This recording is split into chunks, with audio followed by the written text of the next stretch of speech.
What's up, folks? We're back for episode 2, season 4 of Insecure. This episode is entitled Lowkey Distant. I hope you guys got to check out our first episode from episode 1, but oh man, we got a lot to talk about tonight. We needed some help, but before we get started, obviously I'm not Jay here, and I'm along with. Come on, Swallow, sir. Yeah, that's you. Oh. Of course. It's always me. It's always me. It's always me. And as you can see, there's another face on the show today because not that face. But as you can see, another face has joined the show tonight because we needed to bring some equilibrium to the show to make sure that we have a good healthy balance in our review here. But I'll let you introduce yourself. Hello, everybody. I am Amaya Desire, which is Amaya Desire across the board, Facebook, Instagram, and all that good stuff. I am the author of Midnight Confessions, and currently getting ready to go on a virtual dating show. So that is all you need to know about me. There you go. hey now. Hey, thank you for joining us, and hopefully we can have you with us for the rest of the season, because as we can tell by 2 episodes in, it's going to be a crazy season so far. I see. But pretty much really quick before we get into our little plot points for the episode, the first thing pretty much about the premise of this episode is obviously they're still bending off of Issa and Condola's really awkward relationship / the big elephant in the room with Lawrence, and there's Molly that's trying to look for something real with Andrew and trying to get him to open up. So a lot of that is going on, but nonetheless, the title Lowkey Distance, we always like to start off the show by kind of referencing the title, trying to make correlation to how did that play into this episode. So Lucas, you always seem to nail it on the head. You first. All right, so with the title Lowkey Distance, at first I thought it would relate to Distant. I'm sorry, Lowkey Distant. At first I thought it would relate to possibly Molly and Andrew, or even Condola, Lawrence, and Issa. But by the end of the episode, to me, it correlates to Molly and Issa. With what's not being said at the end when they're on top of the mountain after their run, that told me that's the Lowkey Distance thing. That's what it felt like to me, at least. Yeah, I would. I definitely thought that based on episode 1, you could already tell that there was a shift in Molly and Issa's friendship. So with the title, it was kind of a no-brainer for me. You can tell the dynamic of the friendship is going to shift, be it good or bad. That's still to be decided. But you can tell already there is a lot of friction between the 2 women. So I'm interested to see where it's going to go. Yep, and I'm also agree as well too. I've seen this type of dynamic at other shows, probably some in real life as well. But it's the whole idea of that there was a little bit of friction last episode because Molly was kind of going after Issa in a way that made her uncomfortable, and she kind of got pulled a little bit back. And then I guess this episode it felt like they just kind of nipped it in the bud for whatever it was worth. But then a couple of things didn't go Molly way, and now she's like, yeah. So there's like low key, as they said, friction that's just floating around, and apparently there's going to be like some spite against each other without it being apparent right away. But we'll see how it plays out. I like the idea of you saying that you're not sure if it's going to be good or bad, because you automatically think bad in this scenario, but there might be some good in this. As right. Even the first episode, there's so much foreshadow into it going bad, it could actually change the other way and throw us all for a curveball. Can I say something real quick? Can I say something real quick to Miss Desire? So Miss Desire, I just need you to know, Najir hates Molly, so he's going to make her seem negative in every way humanly possible. I have you know it in my notes. I have absolutely have something very positive about Molly. I will. And also in my notes, I have a lot of positives about Lawrence, because Team Lawrence. Oh, that's the other thing. That's the other thing. Oh boy. Lawrence can do no wrong to him. Lawrence is the perfect gentleman. I'm gonna shed a tear how much of a I need to be a better person like him. I've never seen somebody have so much composure in these situations. You need to lie to your girlfriend like you just did in this episode. Is that what it is? Okay. That's a good way. That's a good way to go. I mean, if that's what you need to do. I cannot right now. That's all I got. I cannot. Let's start off the episode. let's start to begin the episode. So Andrew, man, look, unless it's me, they haven't showed Andrew with this much poise, swag, and glow that he had in the beginning of this episode. My man had the blazer on. He's been more of a t-shirt and a tennis shoe type of guy. The first episode, but this first episode, I mean, the beginning of this episode, he came out like he had like a whole new look, feel, everything. And then when he told Molly, he said, when the job called him, he's like, yeah, I don't like to share. And he's like, oh yeah, you'll be sharing me. All right. I was done. Man, she got a long road with him. Yeah, I wasn't expecting that at all. But you know what? I think that he does have swag. I think the thing they're showing you is that his swag can be it can be changed, right? So like you could tell like at the concert, my man had style, jean jacket with the t-shirt, and you know what I mean? I was like, okay, it's a fly agent dude. All right, cool. And then now they're showing you like he could still be fly inside of like a suit setting, which is more of Molly's type anyway, if we're being honest, right? So they pulled that dynamic in to show the compatibility of the two versus her looking at him like, that's just a dude from around the way. He ain't really about nothing. Because if we're being honest, Molly has always kind of been up here and she's wanted people up here anyway. So I think that they were just trying to show like he is somebody she's compatible with. It's just going to find a problem with who he is. Yep. And not to mention too, she didn't even give him a chance off break. Like, so now it's that's one of those. That Molly. That's that Molly hate coming out. It's fine. Let it go. Let it go.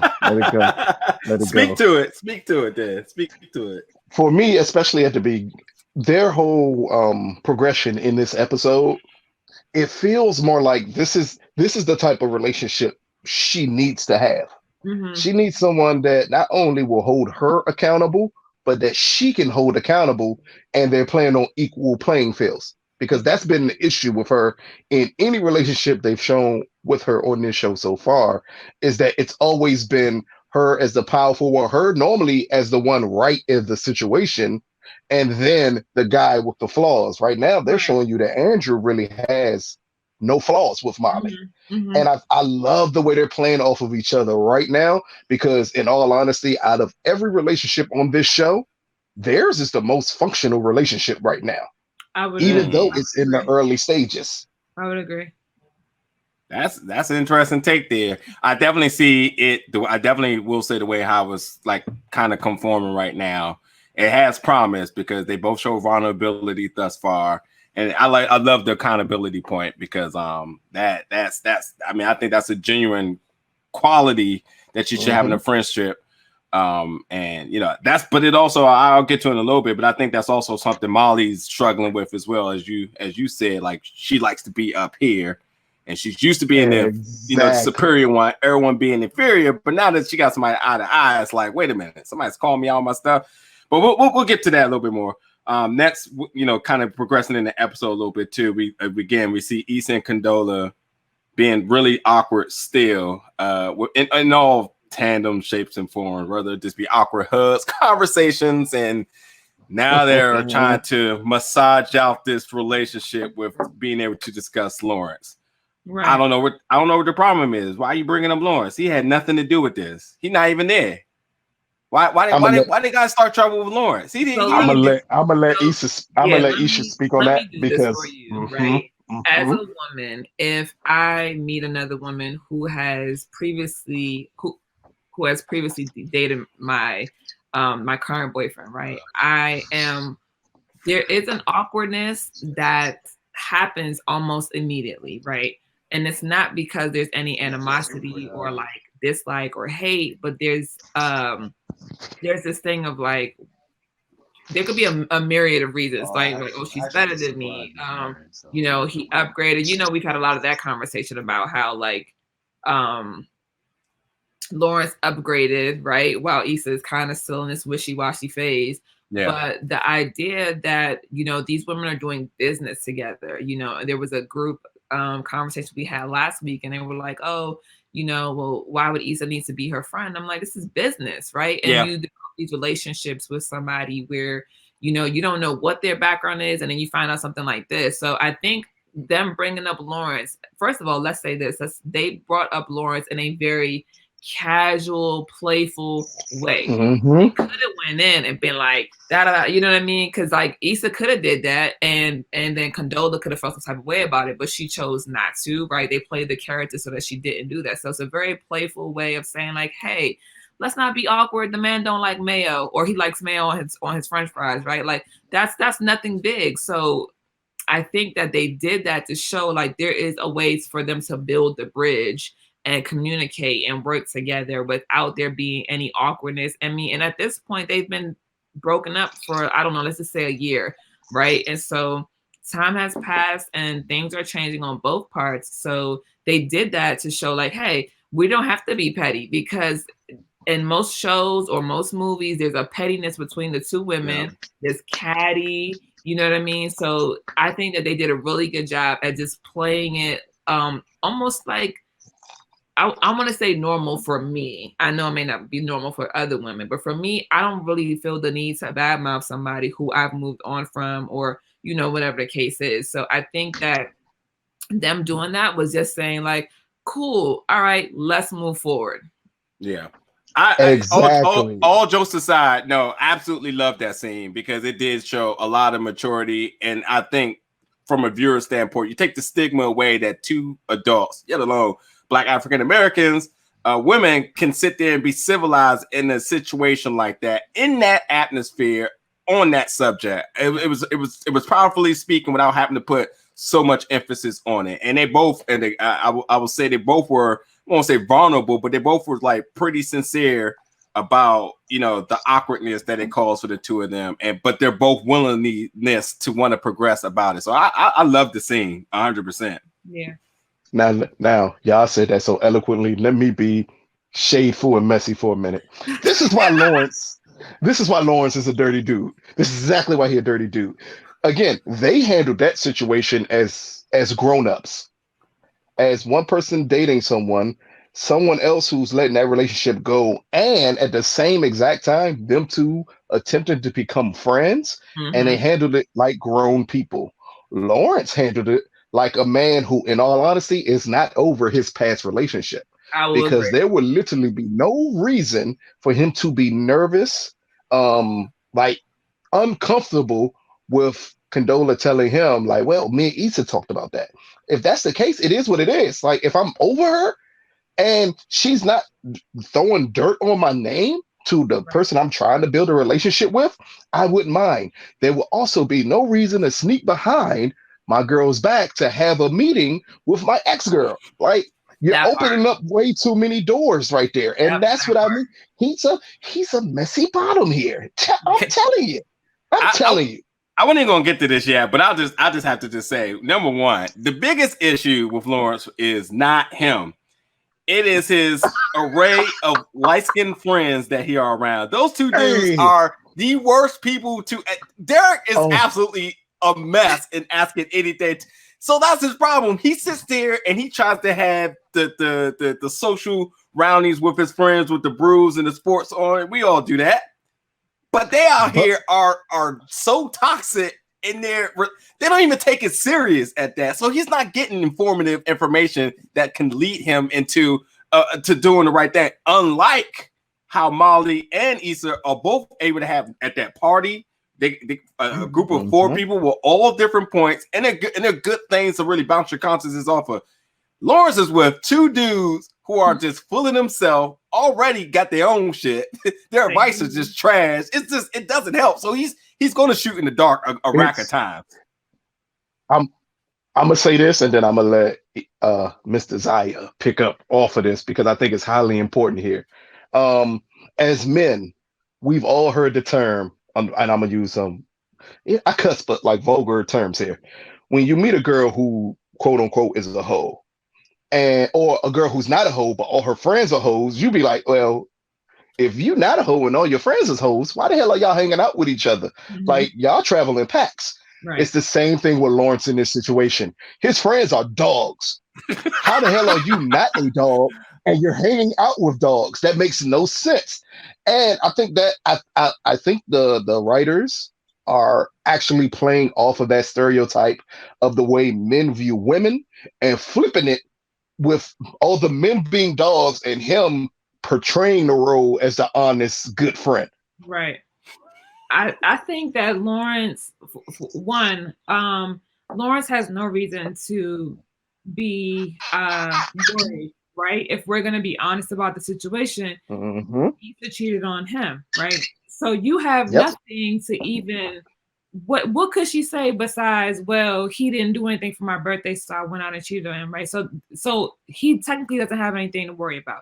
He is willing to make something out of nothing at this point. He is, like Lucas said, he's opening the door to make things uncomfortable, because the fact that Issa had to call him and be like, hey, we had a conversation. Do I need to tell Condola that we had a conversation? Like, what do you mean? Yes, if they're building a friendship, I would have to be like, hey, by the way, Lawrence no longer wants us to talk about him. And or he should have had that conversation with his now girlfriend and not his ex-girlfriend. There's a very different way to go about what he did.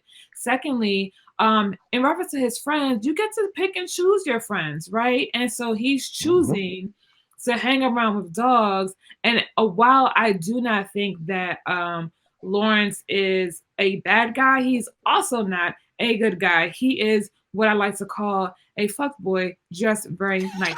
Oh, yes. Yes. I've been waiting for this. Yes.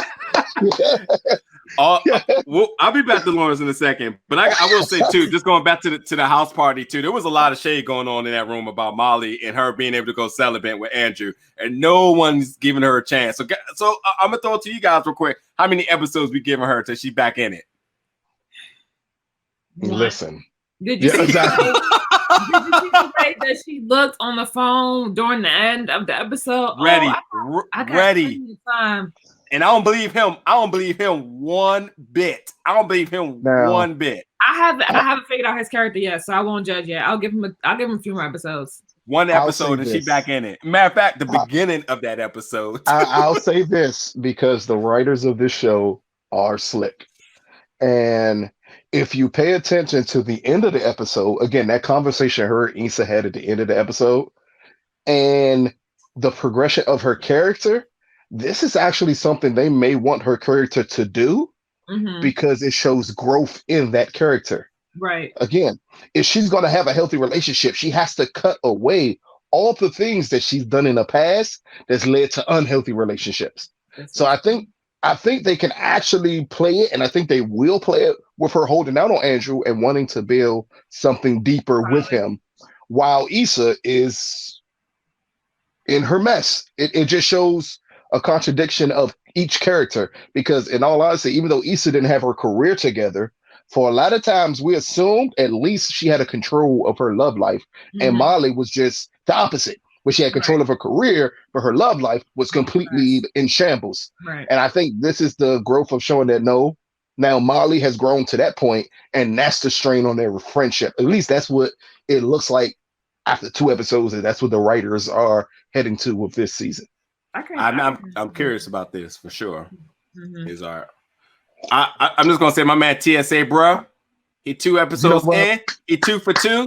My man was at the table, and when they gave him that HBO contract and they showed the clauses of how many sex scenes he had to have, and he said minimum, he said, nah, max. Just let me get these joints out the way right now. He ain't wasting no time. Hey, they throwing out sex scenes like this is power. This is crazy. Listen, they definitely are. But again, I applaud scene. The writers. I applaud Issa. I applaud everybody involved in this show. It is about time that us big guys got some love. Damn it, we got a little stomach. We may be a little big, but we can hit it right too. Thank you. It's about time. Y'all have definitely gotten love. I'm actually in an insecure group on Facebook, and we were talking about that last week when the episode 1 dropped, and there were so many different opinions on it that like people were really going in like, well, and I think that the thing I thought of immediately wasn't so much as to like, oh, it's a big guy, but I was just thinking like, at the end when he was like, yeah, courtesy of TSA, I'm like, damn, did she downgrade? Right? Like, and no shade to my TSA workers, right? I love y'all. Thank you for everything that you do. But I'm just thinking in reference to like Lawrence, and then now this, right? And what it is she wants and where is she going, the dynamic. Again, this show is so relatable on so many like levels that you can't only pick one thing. You have to kind of go through the whole episode. We could go back to season 1 and find something relevant right now that we could talk about. You know what I mean? So yeah, and on top of that too, I think what's really important is about that small arc between her and him, between that scene and the final scene. I mean, when the little incident in the bathroom and she kind of talking to herself and she just disappointed herself. But at the very end, she's proud of herself for even being able to cope with this situation mentally. And I'm like, I didn't see any good in that at all until she said that. And I was like, I think that speaks volumes, because it could drastically go bad for people in scenarios like that. I think now. Go ahead, Boo. No. Go ahead. Because I'm being immature. So go ahead.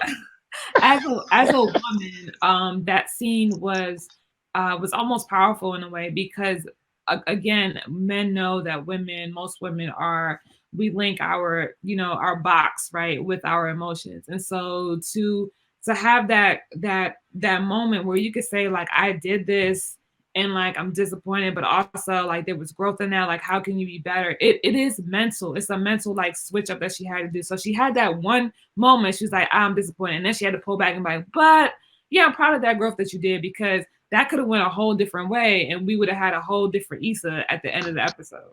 Yeah, I mean, because look, he could have been immature about scenario, and even the hiking when her acting all goofy, I mean, that speaks volumes to it too. She's generally just happy in everything that's going on. So that small arc between the two of them, I'm also intrigued to see how much, how wide and broad that may get. Go ahead, Lou. Okay, great.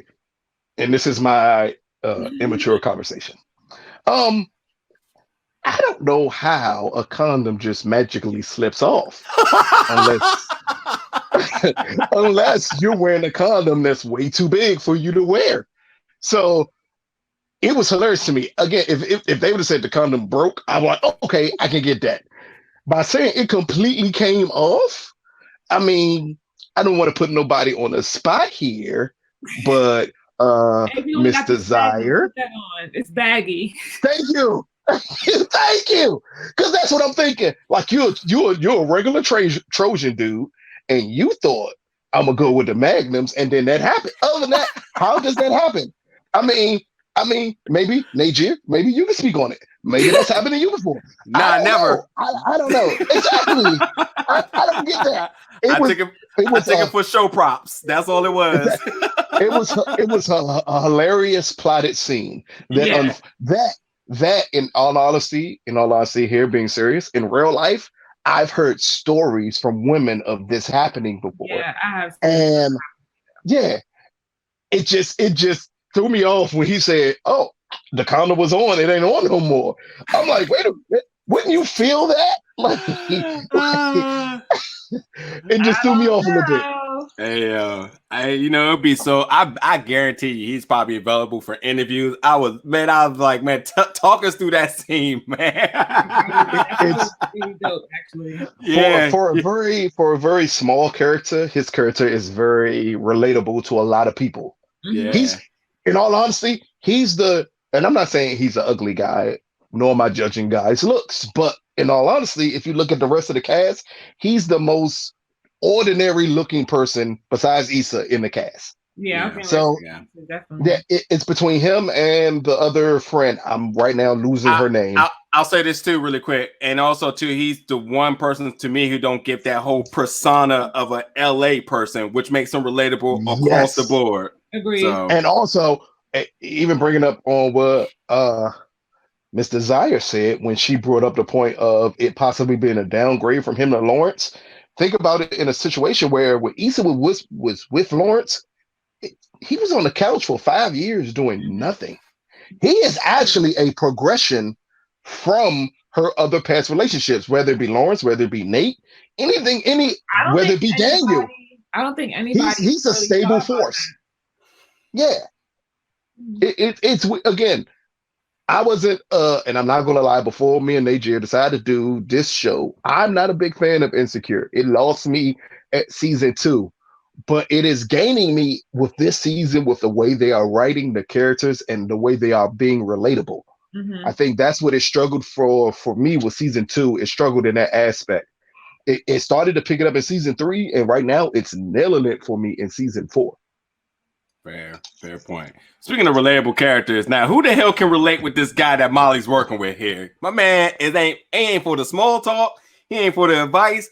He got cut the bull. I guess. All my government workers know we done had that type of coworker where they like, hey, I'm here for business. Right. I'm not here to be friends with you. I'm not here to be friends. I'm just here to get the job done. I think this is a good episode because I think about it. I feel like there was no loose ends except for the little boy trying to sell chocolate. Because even this person, we don't know his name, her coworker, but I think he plays a significant part into Molly's psychology by the end of this episode. But we'll get there in a second.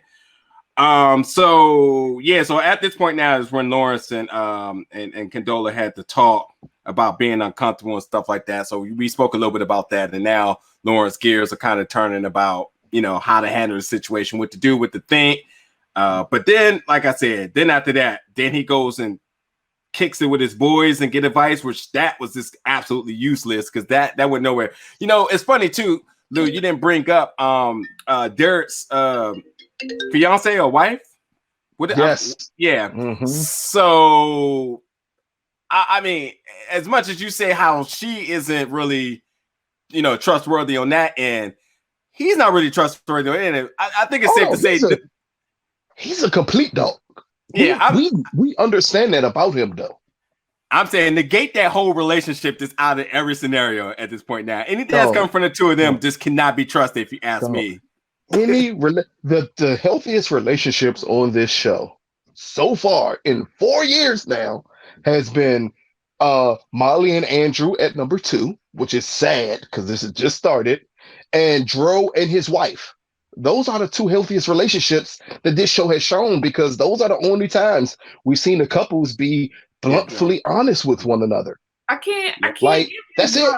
I can't give you Dro. Dro was definitely a lying, manipulative, light-skinned, 7-foot asshole. Oh no. Not him as a person, but him and his wife had an understanding. Did they not? If they did, then Molly would have been able to have a conversation, which she was not able to do in that past season that occurred. I believe it was because Molly was uncomfortable. Because remember at the first episode of this season, when Dro and Molly are in bed and the wife calls and Dro says, "Oh, I'm at Molly's right now. I'm with Molly right now." And the wife didn't interrupt him at all. I think Molly was uncomfortable with the situation, which is normal to be uncomfortable in that type of situation. Mm-hmm. But I believe them two were honest that, hey, we want an open relationship. It is what it is with us. I can give you 50-50. I can't give you the whole thing, though. that's because, that's because Dro is still a fuckboy. 100% so. But I'm not basing it off of him. I'm basing it off of the relationship with him and his wife. If that makes sense. I might be able to give you that, but I gotta think a little bit more of that. But I do think that relationship wise, we haven't had a solid relationship with the characters. And as far as Lawrence's friends are concerned, I feel like the one time that I can remember any of them giving him good advice was the light-skinned guy when he said, he didn't condone what Issa did, but he was asking Lawrence to think about what was going on. Like, how would you feel? And again, I do not condone cheating. I don't condone what Issa did. But as a woman who's had her birthday forgotten by a boyfriend, I wouldn't cheat, but I've definitely thought about that's you just don't do that, right? So I think that was the one time I saw that light-skinned friend, say, hey, think about her, man, like how she felt in XYZ. I think right now they're kind of still in game mode because I think that they might think that Lawrence is in game mode, right? Like, even though he's saying he wants all these things, he's also been with Bank Teller Bay, and is that the only one? No, because he had the white girl. This nigga was giving out chlamydia to people at the beginning of last season. At the end, he called chlamydia. This is true. Like, I forgot about that. So, exactly. Yeah, I definitely think if they think that they have to see. You know, I feel like your friends have to see you be serious before they become serious, right? I can't be out here like, Lou, yeah, I support you in this mission, but now all of a sudden you over here talking to Susie Lou, and I'm like, but I thought you was with Annabelle. Like, what's happening here? It's the whole thing. Minus the country ass names. Exactly. I mean, even to speak on, hold on, Jared, let me say, even to speak on just being friends with people and holding them accountable for whatever actions they take. Again, I'm friends with a lot of people. It's something, again, we're not going to go into any details about Lou, but it's something that I was known about doing, and my friends held me accountable for it until I changed those actions. That's what we're waiting for to happen with Lawrence. We're waiting for someone to hold him accountable. I think we can't. Won't be his friends. Close. No. Think about it though. We came close to it in the end of season 3 when the other light-skinned guy got together back with his wife, and Lawrence said, "Oh, she just forgave you for that?" And he was like, "Man, we put in years on this. I'm not going to let one little situation fuck that up." Right. I think that's when Lawrence started thinking, again, I said it last episode, when Lawrence started thinking like, wait a minute, is it worth giving up 5 years with somebody for one mistake? Yeah, but I mean, that's not holding him accountable. It's a think tank for him. He's taking that information. He's like, all right, now what am I going to do with that? Then he kind of really circumvented back to his friends, and it just absolutely goes nowhere. Which is different here is that he has somebody like Condola, who I think is going to end up being the one to put him on his ass and let him know right from wrong off break. Because Issa's still playing the nice ex role. She's not, because which I was going to get to right now, right after this Molly comment. That she's uncomfortable in the sense of like, hey, I don't want to ruin my business relationship, potentially friend relationship, and I think me and Lawrence are in a cordial spot. I really don't want to mess that up, so that's why she's kind of tippy-toeing and he's kind of tippy-toeing. But as you said, that's kind of not right. That it should be a lot of tippy-toeing and what should be a transparent relationship here. So I think Condola's gonna probably be the one that's gonna be like, look, y'all both are wrong. I think you hit the nail on the head, but I want you to take it further. Have you noticed so far early in Issa's and Condola's relationship, Condola does not hold Issa accountable for anything? It's amazing. It's amazing to have that friend that will not hold you accountable for anything, because that's the one you migrate closer to, versus a Molly who's going to tell you that situation you're in is completely messy. But what in reference to what though? Because what did she needs to hold Issa accountable for? Yeah, it's only been business. No. But in all honesty, that whole situation with Lawrence, both of them need to be held accountable for that. In a situation where they haven't gotten to that. In a situation where if I'm Condola, I would question Issa of how close are you with Tiff that she would set us up and she not tell you this. But Tiffany said she didn't know. Until no. She was lying though. She was lying. She clearly knew, because when she said, "Oh, the guy that you met at the party," and it wasn't that serious, at that point, with you knowing that Issa is working with Condola, that should be something.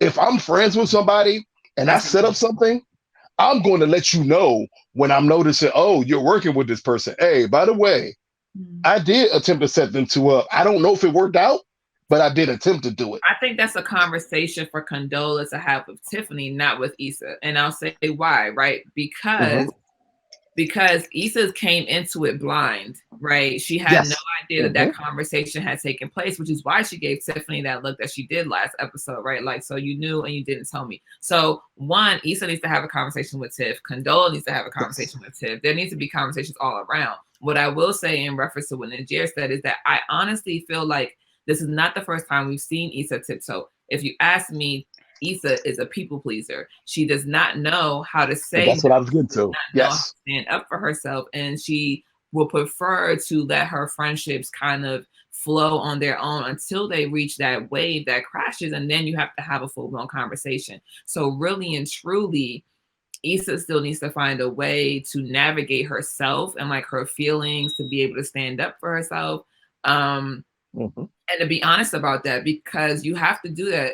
And I don't think that Molly is a bad friend, right? I don't think that she doesn't mean well. I think that Molly also doesn't know how to speak to people, which is why possibly her coworker don't rock with her like that, because she came off uppity, like she was better than him. She undercut him in a few things when the season, happened last season. So my biggest issue with Molly is she thinks that I'm better than you, right? When she actually is not, right? And I love her. I think she's a great character, but she's also a real character, and where people think that because I have this certain level that I can treat you a certain way. And so now in this season, I believe she's kind of being brought back down to earth. That's literally the reason why I have a problem with her. That's exactly it. Wait a minute, I knew he was going to jump on that's it. But hold on. I told you. I said I got some remorse for her. I promise I got some remorse for her. I just want to bring up. We talked about the dynamic between Molly and Issa,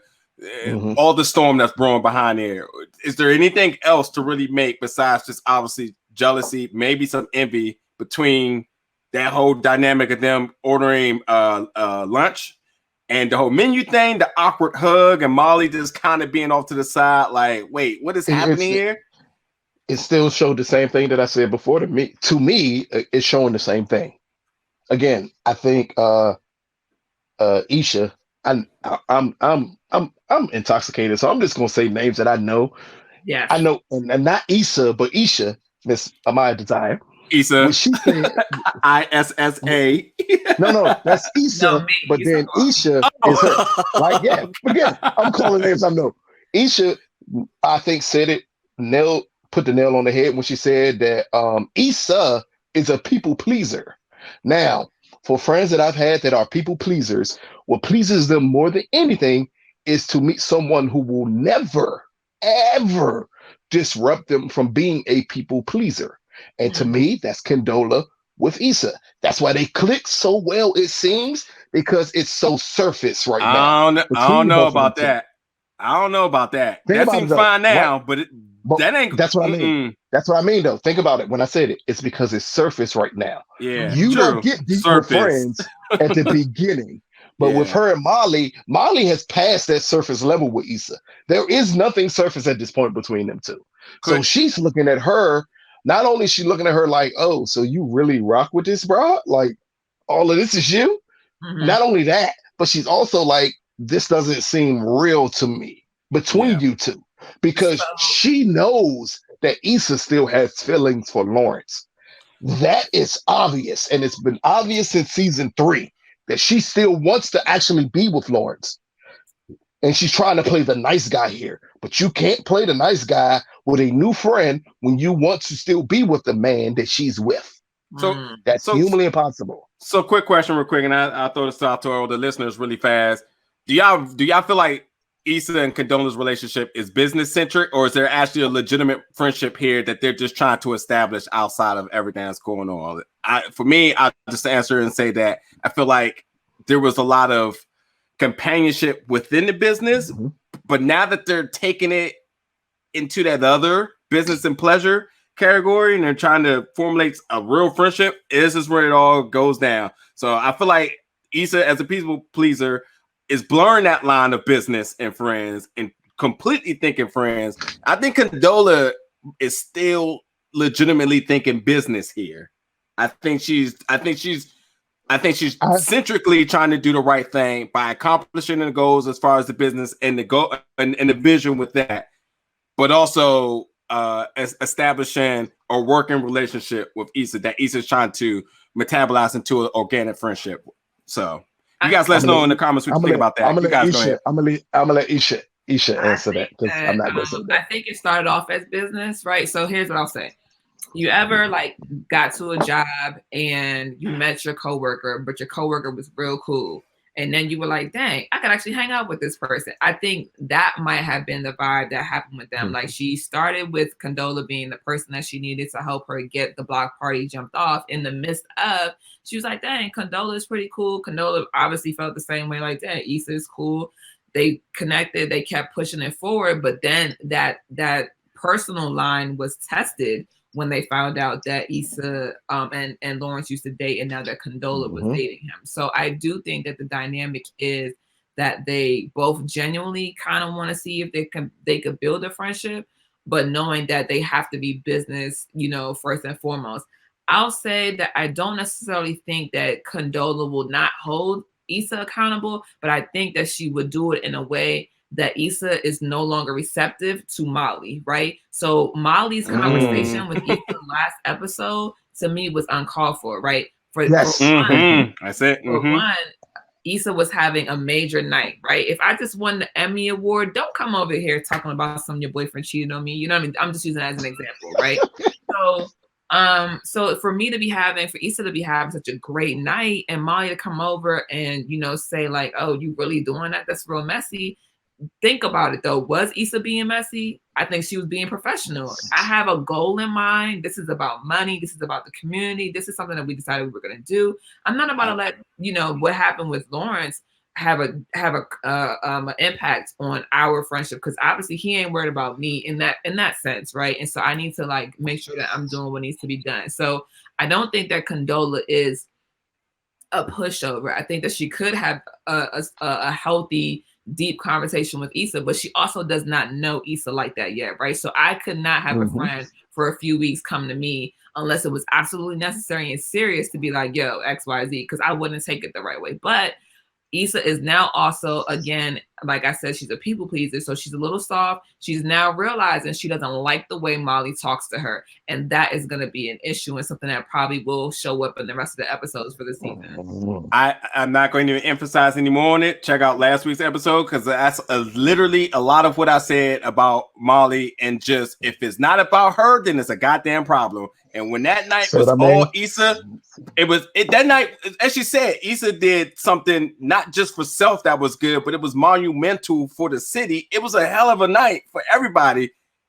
And so what, you're going to come over here and bring me this bad energy because you're not happy because of what Andrew's doing? This is not even necessary. This is not necessary. It was literally like that. Andrew, I definitely agree. Andrew was like, "No, I'm sharing." She like, "I ain't having that. You Uber, and here goes my energy that way." It happened like that in the consent. No, we gotta move forward. We gotta move forward on that. I gotta say something real quick. And then we can move on. As much as Molly did do that as very being self-serving, chin up, soldier. Issa is the one. Issa is the one who was having sex dreams about them two fucking. And that didn't even happen that night, though. That didn't happen that night. No. It happened when she was leaving the meeting with Condola. She had those images of her and Lawrence fucking because she knew it was messy. That's fine, but that didn't happen. That didn't happen that night, though. But Molly did not know that Condola and Lawrence were together until that night, because that's when Issa told her. Unnecessary. That's when unnecessary. Tiffany. I'm just saying. I don't think that Issa is dreaming because it's messy. I think she's dreaming because now I'm working with somebody who is smashing my ex. And I think she's dreaming because she still wants Lawrence. I don't really think so. Think about the end of season 3, when he bought her the goobers at the movie. She was in love all over again with him. I want y'all to think about it. Just think about it. I'm just saying, just think about it. So points real quick I want to get on before we wrap up the show for today. All right, so the first thing is that, and this, I know you guys gonna already beat me on the side of the head on this one. When Lawrence went, and you addressed it a little bit earlier, but when Lawrence went to go see Issa at her house as a means of clearing the air with her and his relationship with Condola and his strategy with, want to progress with Condola, I didn't see a problem with it until what you said earlier, because it is tiptoeing behind her back. So I get that. But is he wrong by the means of how he did this. He wasn't sure. He asked his friends. His friends gave him dumbass advice. He didn't know what to do. He called her. He did it outside. He kept it to the point. He rolled out. But the most important thing that came from out of that is that he said that he didn't want her to intervene because he pretty much want to let Condola know him organically and not her having another avenue and, you know, resourcing who he is as a person, which I think is a huge problem. So beyond the tiptoeing part, like was he at least on par for conflict resolution? I'll say no, but go ahead. You should answer him, but no, the title, not at all. The title of the show is called what? Lowkey Distant. No. Oh, it's insecure. Yeah. Lawrence okay. Lawrence was being real insecure. That conversation should have taken place with Condola first and foremost. Exactly. If it need be, it could have happened with Issa. But again, he's not confident enough that the conversation that they will have about him is positive. Again, he has no reason to be worried when it wasn't his reason that the relationship ended.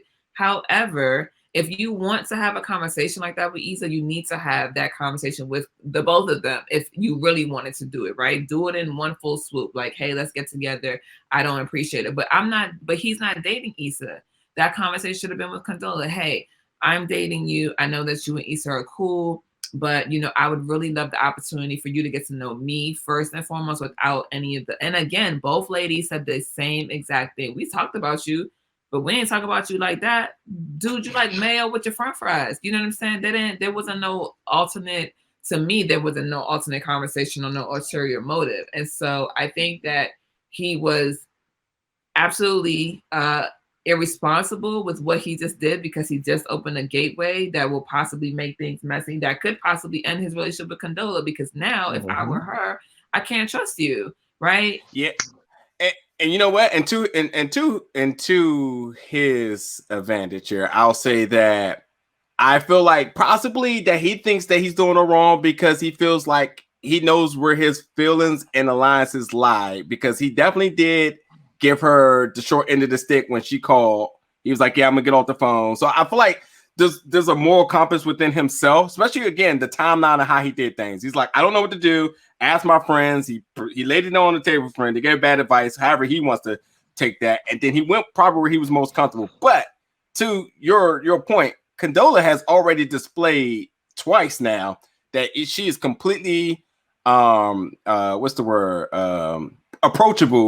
in having these conversations. So that's where the biggest flaw. I think she also showed that she's invested in him by coming back that night, you know, at the end of the last episode. Yeah. Okay. So the biggest, if you pay attention to it so far, the issue has always been between them two.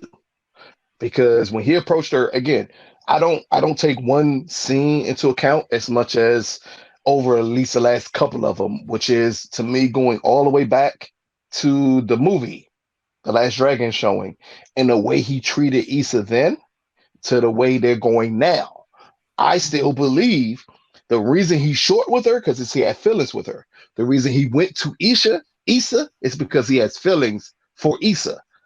And that's why he won't take it with Condola. Condola opened the door when they were sitting at that table to have that same conversation, and he chose not to. That's true. The moment he chose not to, that spoke volumes to me of what his actual thoughts are, not your actions. Most people you need to be judged off of your thoughts and not your actions in this situation, in this relationship between them two.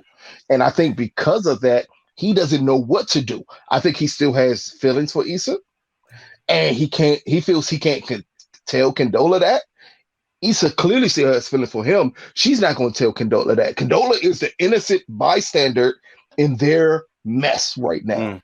I say this: if Martin had switched friend groups with Issa, then Martin, Lawrence's first name, obviously, because we learned that today, which is big facts. Exactly. Yeah, but if they were able to switch friend circles, it would be so interesting to see how they play out in scenarios and stuff like that. He told her not to tell Condola his real first name. Yeah, I mean, you definitely don't. That's a absolutely no, bro. That's way stepping over the. That's way stepping over the line. No, bro. That's way stepping over the lines. That's way stepping over the line. Because if she do get loose lips and then tell something like that, I mean, that's one of those type of things where it's like, well, how many people know this? And why does she have to tell me instead of you telling me type of thing? That again, the meeting is why I see why it's sloppy because of stuff like that. Exactly. Yes. I mean, but that had to been said. That had to been said. And the fact too, I'll say this: we really gotta get to our last point. The fact too that I feel like she kind of weaponized that fact that she had. She's like, so you don't want me to tell her that? I don't know about that. That seems really suspicious to me, bro. I don't think it was weaponizing. I think that was more of a joke. You know what I mean? Like more. I hope so. I hope so. Side. I don't think it was meant to be serious at all because she laughed afterwards. So I think it was just like, you know. I know we got to go on, but being the dirty dude that I have been in my life, Lord have mercy. Exactly. I fully understand her approach to the situation and so far Lauren's approach to the situation. And that's what I'm seeing. And I'm like, for a show that is extremely realistic in their writing, that's why I see it going a certain way, because I'm like, you know what? I've done that before. I've literally had that conversation from one woman who was an ex to another woman who was a friend of the ex of like, hey, I need y'all two not to talk about anything about me. Like, y'all need to take that shit separate. Like, I've had these conversations before, and I believe the writers are going exactly down that road. There is nothing. It's just recreating a reel here. This relationship dynamic has been up and down the board on any given level, whether it be in grade school, the college, and your professional life. It's definitely happening. It's just you know, in this dynamic now, as the viewer, you're just like, you know, you can't really step in and be like, hey, Lawrence, bro. Come on now, you know, you can't really step in. That's why it's good entertainment right now. We really got So the big point that I want to talk about is obviously Molly here. So look, Molly deciding that she wants to go down the celibacy road with Andrew. Andrew, I just go off the limb and just throw my thoughts in really quick with this. Andrew is what you call problematic because of the fact of the idea that when you try to open up with him, he runs, and you can't really create anything concrete if you can't have small conversational pieces. He got asked the question, he avoided it once, and although she did admit that she might have been pressing on, he still ran, which I think is a big issue. So I consider it to be problematic. But where I want to go at is that I feel for Molly because I feel like she did address an issue and he ran, and you know, now it's creating a super dilemma in her life. The dilemma is that now she's torn between her relationship miscues, which is creating mishaps in her professional life. She's not knowing when and where and how to address feelings. And I think she's probably battling between the idea of what's considered pushing and what's considered necessary conversation. So with Andrew, she asked legitimate questions and she was like, hey, I'm here for you, blah, blah, blah, blah, blah. She felt remorseful as she apologized to her in the episode saying that she felt like maybe she was pressing. At work, she had legitimate information and knowledge that she could have presented in the meeting and everyone knew. And then she's like, I'm not going to speak on it because I don't want to be that person to cause conflict. I don't even know what to say. I just feel like, you know, everyone's hitting Molly with the same thing at the same time, saying that she's always looking for problems. And I think that hurt her. And I think that right before that phone call is when we might have seen her at maybe her lowest point thus far. But the phone call did something that I've said for a lot is when her relationship's good, then she's good. Because right after that, she was right back at it. But anyway, nonetheless. Lowest or most vulnerable? I was going to say that. I was going to say vulnerable.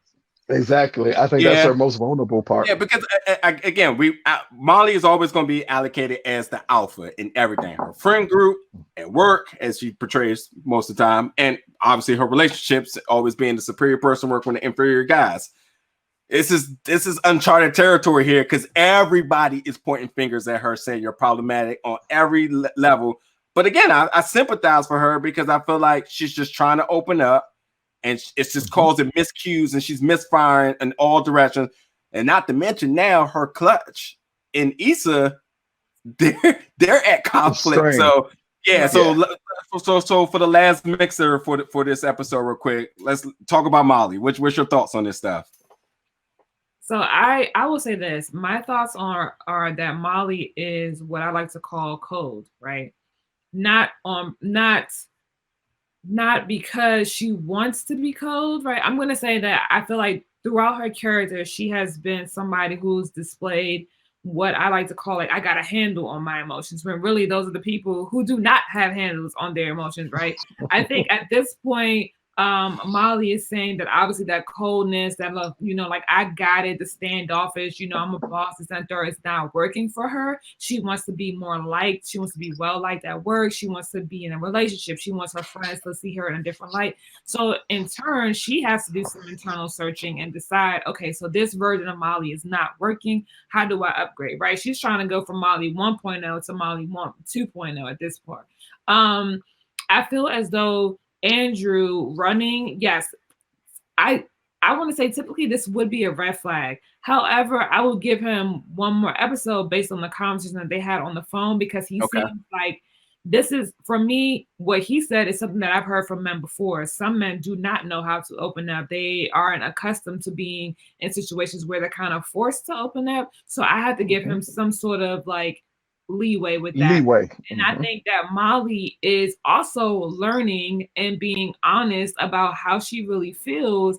And we have to say that this is a risk, right? So like she has to take the risk of opening her heart, and that's just to be at work and try to be slightly softer, which she might think might have been something that would have had her looked at as like, oh, she's not that big bad wolf anymore, right?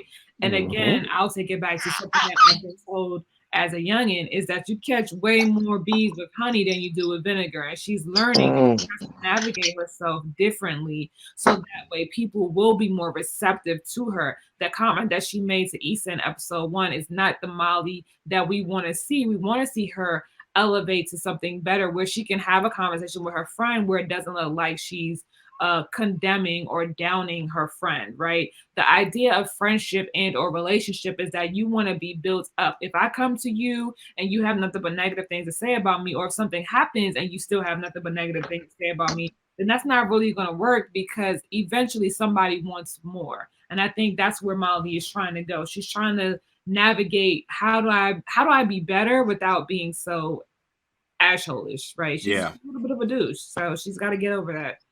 Yeah. All right, Lou, take us home. Give us your thoughts on this. As I've watched more and more of the show, I realized that me and Molly have kind of, especially in business, the same personality. That's where this bias is coming from. I could be 100% 2 episodes in, and we got the truth. Exactly. I can be more honest with it. I believe that she is more knowledgeable and stronger than most of the people in her firm.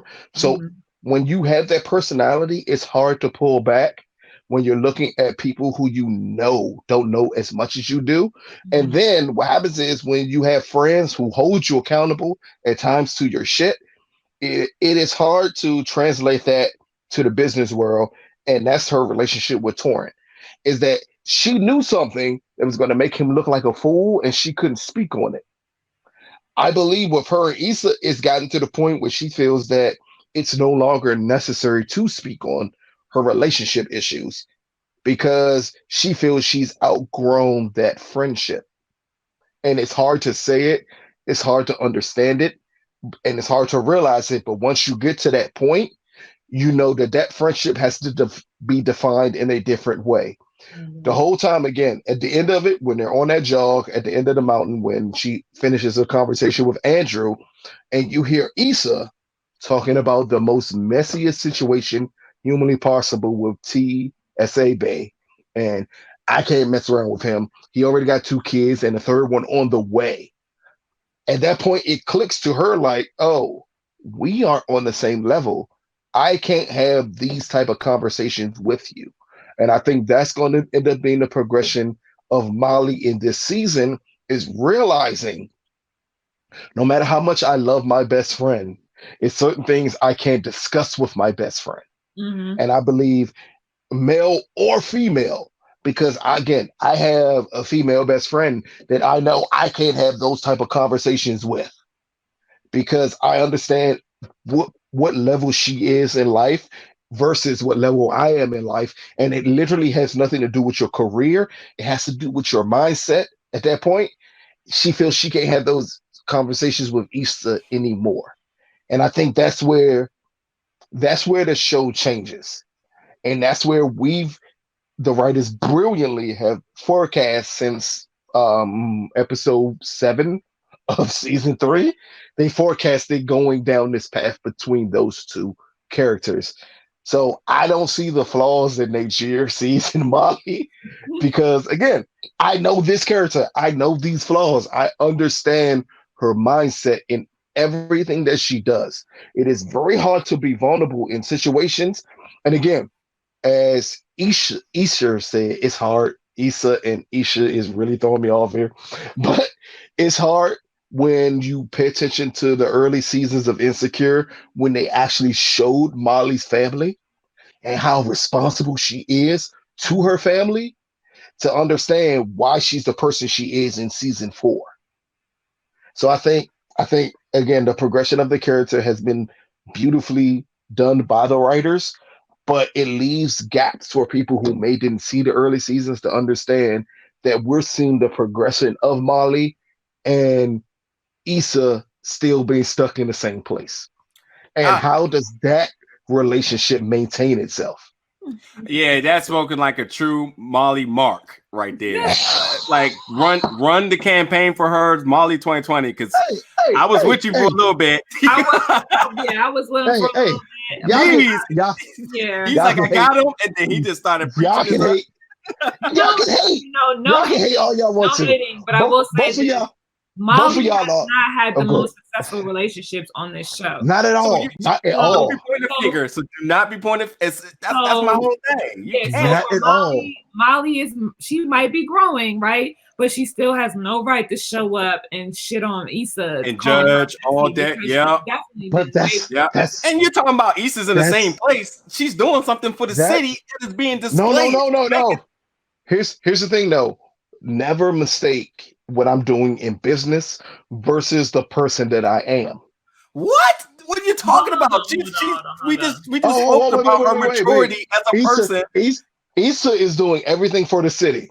What's her focus been so far? But hold on. But this is also a woman who just got out of a 5-year relationship, right? Exactly. Molly is just about to get into a relationship. What do they tell you when you get out of a relationship? You're supposed to take some time for yourself.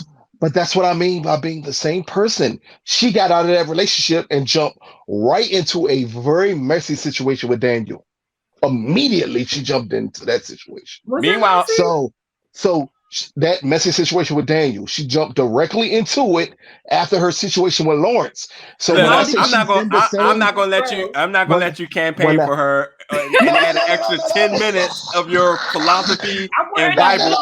I know it's Sunday, brother. I know it's Sunday. I know you want us to donate your stimulus check to your church. I know it. Lord, they don't want to hear it. Lord, they don't want to hear it.